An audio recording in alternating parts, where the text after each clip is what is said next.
BJP या election commission इसमें मिला हुआ एक तरीके से। इलेक्शन कमीशन खुद आज भी वो जो डेटा प्रेजेंट कर रहा है वो डेटा एक्चुअल नहीं हो सकता। कल की डेट में हम जब चौथे या पांचवें चरण पे जाएं, कोई पहले चरण को ध्यान नहीं दे, 2% और बढ़ा दे। इन दोनों चरणों के बीच में कोई बहुत बड़े घपले की आशंका है।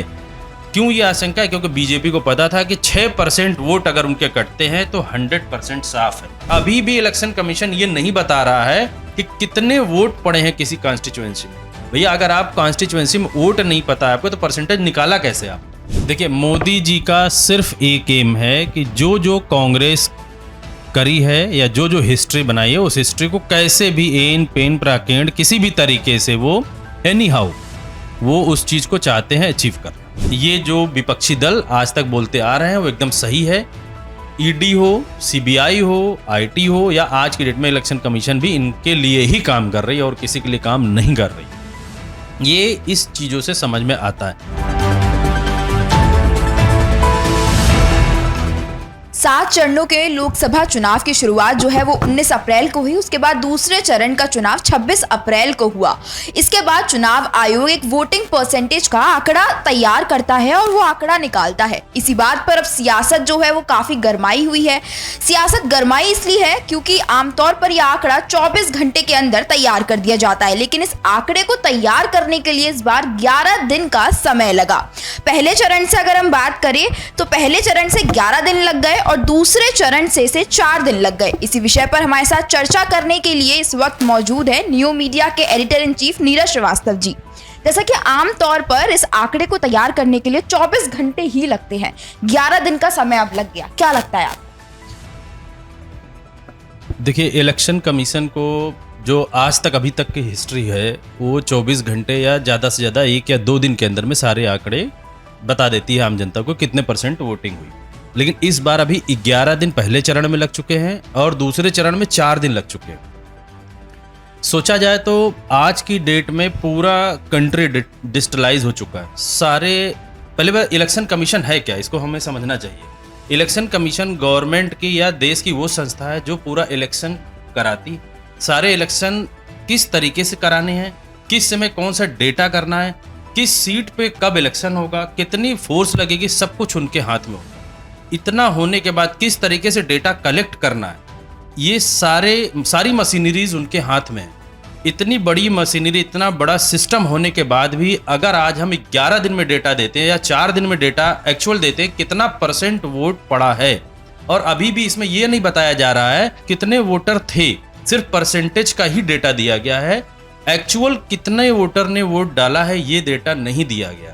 आज की डेट में जबकि कंट्री इतना आगे है डिजिटलाइजेशन के फॉर्मेट में, आपके पास मोबाइल है, आपके पास लैपटॉप्स है, आपके पास सारी मशीनरीज है, उसके बाद आप 11 दिन लेते हैं। अगर हम आज से 20 साल 30 साल पहले जाएं उस समय भी ये डेटा 2 दिन में या मैक्सिमम 3 दिन में या 24 घंटे में मिल जाया करता। ये डेटा 11 या 4 दिन डिले करने के पीछे बहुत बड़ा लॉजिक है।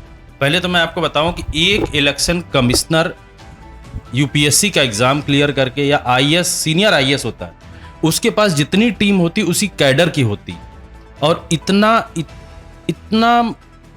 टफ एग्जाम है इसका, या इतना टफ तरीके से इसका सिलेक्शन होता है कि कोई भी आम जनता वहां नहीं पहुंच सकती। इलेक्शन कमीशन को फेयर इलेक्शन कराने या देश में डेमोक्रेसी मेंटेन करने का सबसे बड़ा दायित्व है उसके ऊपर, खासतौर से इलेक्शन के टाइम में। अगर आज ये इलेक्शन कमीशन के ऊपर लोग पॉइंट कर रहे हैं या उंगली उठा रहे हैं तो इसका मतलब इसके पीछे कहीं ना कहीं बहुत बड़ा षड्यंत्र है। ये षड्यंत्र कुछ नहीं है, बीजेपी एक नैरेटिव सेट कर रही थी। 1984 में राजीव गांधी 414 सीट पाए थे। ये 414 सीट के उसी आंकड़े को टच करना चाहते हैं हिस्ट्री बनाने के लिए। इसके लिए इनको जो भी कुछ करना है वो 100% करेंगे, चाहे वो इलेक्शन कमीशन को ही खत्म कर दे, इससे इनको कोई फर्क नहीं पड़ता। आज इलेक्शन कमीशन अपने दायित्व को नहीं समझता है। 11 दिन अगर लेता है सिर्फ ये डेटा देने के लिए, पूरे हर मीडिया में आज की डेट में ये सब्जेक्ट है, चर्चा का विषय है। जिस समय वोटिंग हुई थी 19 तारीख को, उसमें ये बोला गया था 6% वोट कम पड़े हैं। कम पड़ने का मतलब बीजेपी का पीछे होना। आज ये बोला जा रहा है कि 3 से 4% वोट एक्स्ट्रा हैं, वो कैलकुलेशन मिस्टेक थी। एक्चुअल में वो कैलकुलेशन मिस्टेक कहीं नहीं है। बीजेपी या इलेक्शन कमीशन इसमें मिला हुआ एक तरीके से। इलेक्शन कमीशन खुद आज भी वो जो डेटा प्रेजेंट कर रहा है वो डेटा एक्चुअल नहीं हो सकता। कल की डेट में हम जब चौथे या पांचवें चरण पे जाएं, कोई पहले चरण को ध्यान नहीं दे, 2% और बढ़ा दे, कोई भरोसा नहीं है आज की डेट में।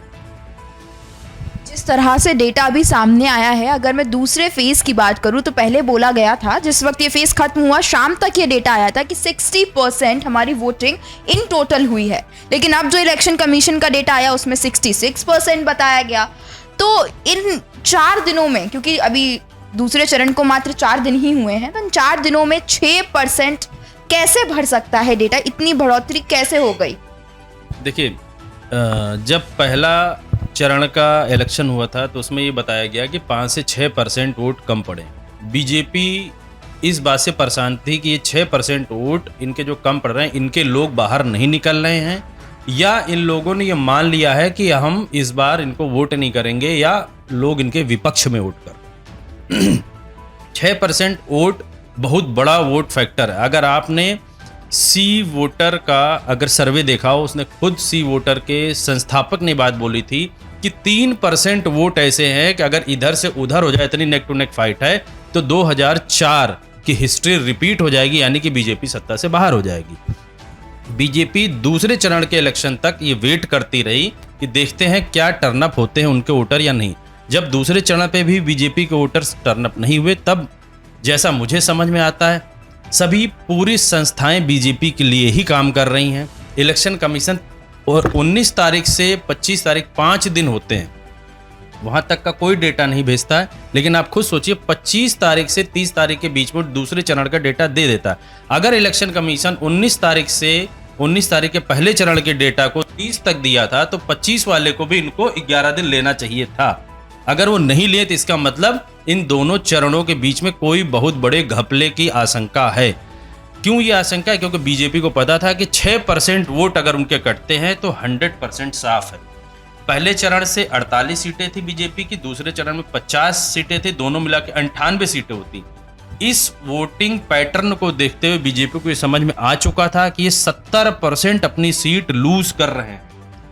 एक क्लीन स्वीप है इंडिया गठबंधन की, वो भी हिंदी हार्टलैंड में। इसीलिए आप गौर कीजिए, जो भी डेटा रात के 9 बजे तक या 10 बजे तक इलेक्शन कमीशन ने बताया था कि इतने % वोट हुए, उन डेटा से जो कल के डेट में डेटा अभी 11 दिन के बाद आया, उसमें लगभग उतने ही % का इंक्रीज दिखाया जा रहा है जितने % के वोट से डर थे बीजेपी को कि बीजेपी हार जाएगी। उसी % को वोट को बढ़ाया गया। महाराष्ट्र में आज की डेट में सारे लोग बोल रहे हैं कि बीजेपी एक सीट भी नहीं पाएगी। महाराष्ट्र में आप देखिए 8.4% वोट ज्यादा इंक्रीज होता। अगर आप पूरे इलेक्शन के अभी तक इंडियन हिस्ट्री को देखेंगे तो पैटर्न ये कहता है 1 से 2% इंक्रीज होता है, ना कि 8%। 8% अगर वोट परसेंटेज इंक्रीज दिखाया जा रहा है इलेक्शन कमीशन का, तो इसका मतलब पीछे कहीं बहुत बड़ी दिक्कत है। ये दिक्कत इस रूप में भी कंसीडर की जा सकती है कि अगर याद कीजिए, बहुत पहले कभी बूथ कैप्चरिंग हुआ करती। आज की डेट में एक नए फॉर्मेट की बूथ कैप्चरिंग का भी क्या प्रोविजन बीजेपी कर रही।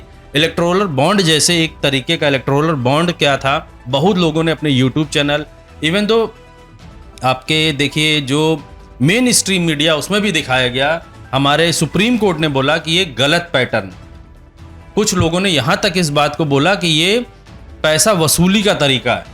सेम क्या आज की डेट में मेरा शक है कि बीजेपी उसी चीज को, या इलेक्शन कमीशन खुद इस चीज को प्रमोट कर रहा है कि बूथ कैप्चरिंग का पैटर्न।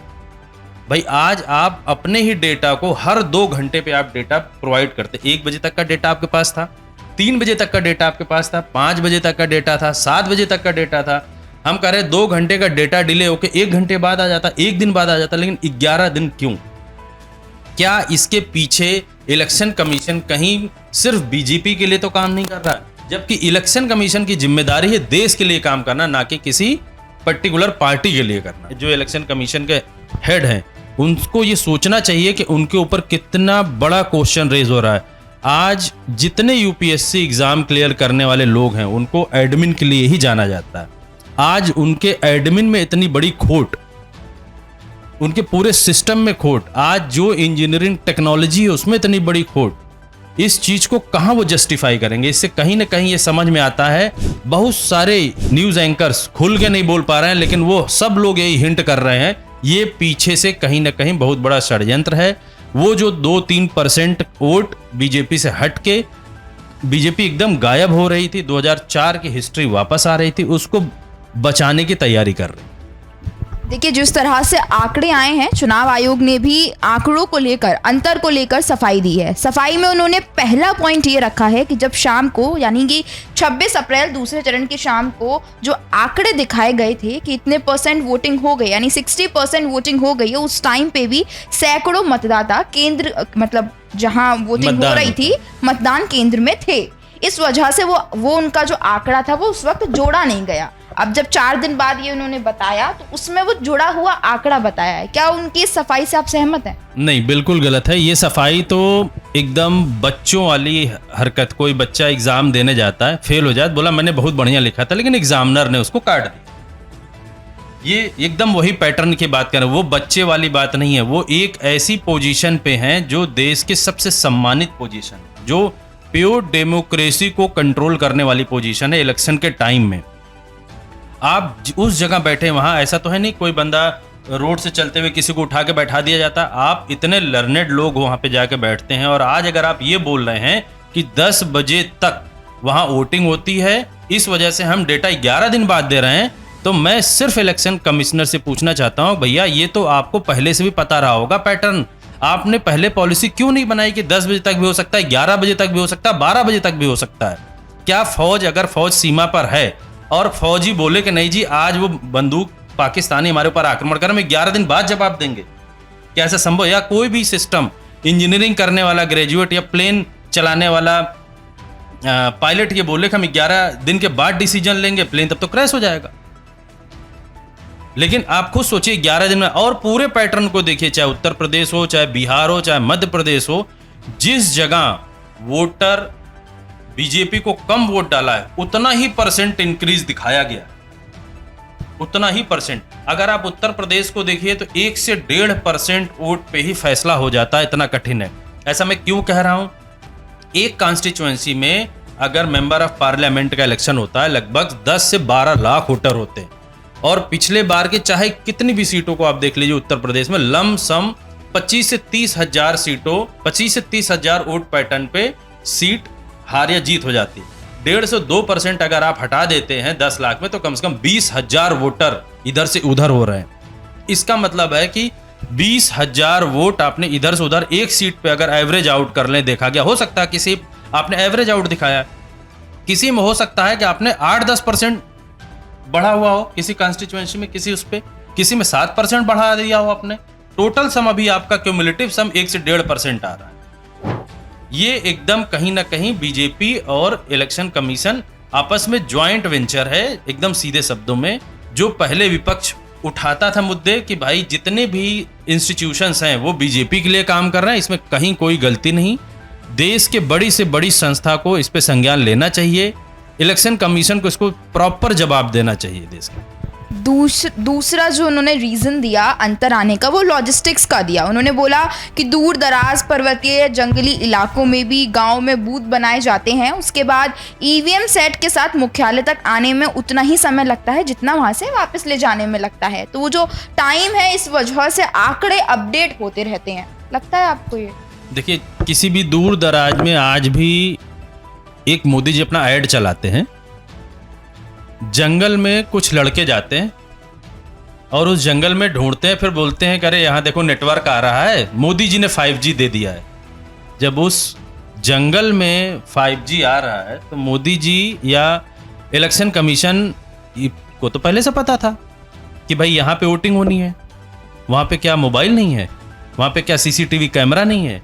वहाँ पे क्या लोग नहीं बैठे हैं कि उनको ट्रांसपोर्टेशन में टाइम लग रहा है? उनको कोई ट्रांसपोर्टेशन में टाइम नहीं लग रहा है। ये सब जो छोटी छोटी चीजें हैं, ये बहाने आगे बताने के लिए हैं, ताकि आम जनता को ये आगे बताया जा सके। इस रीजन से ये बहाने पहले से क्रिएटेड।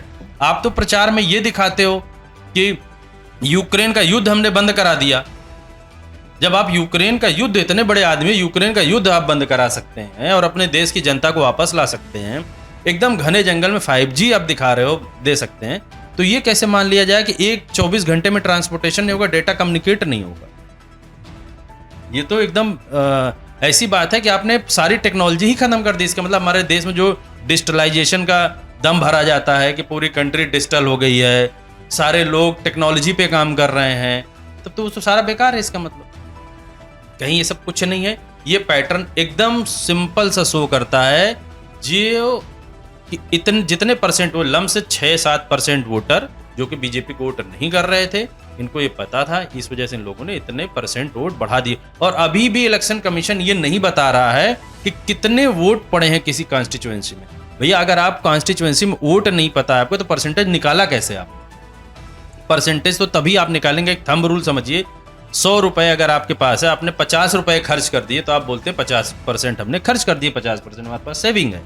आपको पता है कितने वोटर हैं किसी कॉन्स्टिट्यूएंसी में, कितने लोगों ने वोट किया, तब आप वोट परसेंटेज निकालते हैं। सबसे पहले तो आपको डेटा यही रिलीज कर देना चाहिए, भैया इतने वोटर थे, इतने लोगों ने वोट कर दिया, ये परसेंटेज है। तो ये तो कहीं ना कहीं अंदर बहुत बड़ी गड़बड़ चल रही है। और अगर ऐसा ही करना है तो देश का पैसा बर्बाद करने की जरूरत क्या है? सीधे बोल दो वोटर नहीं कराएंगे भाई, इलेक्शन नहीं कराएंगे, खत्म बात। इस तरीके का तो कोई भी वक्तव्य पास ही नहीं करना चाहिए, क्योंकि आप उस पोजीशन पे बैठे हैं जहां आपके पास सारी मशीनरी है। अगर आपके पास मशीनरी नहीं होती तो मान लेते, आपके पास कैपेबिलिटी नहीं थी, आप होल्ड करा देते इलेक्शन को कि भैया अभी हमारे पास हमारे मेंबर्स नहीं है पूरे। आनंद फानन में तो आपने 2 आदमी का रिक्रूटमेंट किया, दूसरे दिन आपने अनाउंसमेंट कर दिया, आपको रोक देना चाहिए था। अब इलेक्शन कमीशन भी क्या जुट गया है बीजेपी को 400 पार कराने में? क्योंकि जिस तरह से 1984 में कांग्रेस ने 414 सीटें जो हैं वो लोकसभा की जीती थी, तो क्या बीजेपी इस आंकड़े पर भी मतलब 400 पार इसलिए भी करना चाहता है कि 414 की जगह 430 वो कर ले और हिस्ट्री वो भी एक क्रिएट करे? देखिए, मोदी जी का सिर्फ एक एम है कि जो जो कांग्रेस करी है या जो जो हिस्ट्री बनाई है उस हिस्ट्री को कैसे भी एन पेन प्राकेंड किसी भी तरीके से वो एनी हाउ वो उस चीज को चाहते हैं अचीव करना। 1984 में 414 या 415 सीट कांग्रेस पाई थी।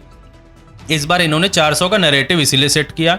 अब रही बात कि इलेक्शन कमीशन या अदर इंस्टीट्यूशंस बीजेपी के साथ है कि नहीं, ये मुद्दा विपक्ष हमेशा उठाता रह रहा है, अच्छे अच्छे यूट्यूबर्स उठाते रह रहे हैं। और आंकड़े, कोई भी चीज, कोई भी इकोनॉमिक्स ये बोलती है कि आपका डेटा क्या बोलता है। डेटा यही बोलता है कि 95% से ज़्यादा सीबीआई की रेड विपक्षी दलों पर है, 95% से ज़्यादा आईटी की रेड विपक्षी दलों पर है, 95% से ज़्यादा जो आज की डेट में नेता हैं वो विपक्षी दल के हैं। ये लोग पिछले 10 साल में इनका कोई नेता बेईमान नहीं निकला, 1 रुपए की चोरी नहीं हुई। ये एकदम एब्सोलूट हैं। आज की डेट में वर्ड में बोला जाता है कोई भी चीज़ एब्सोलूट नहीं हो सकती। ये जो विपक्षी दल आज तक बोलते आ रहे हैं वो एकदम सही है। ईडी हो, सीबीआई हो, आईटी हो या आज की डेट में इलेक्शन कमीशन भी इनके लिए ही काम कर रही है और किसी के लिए काम नहीं कर रही। ये इस चीज़ों से समझ में आता है।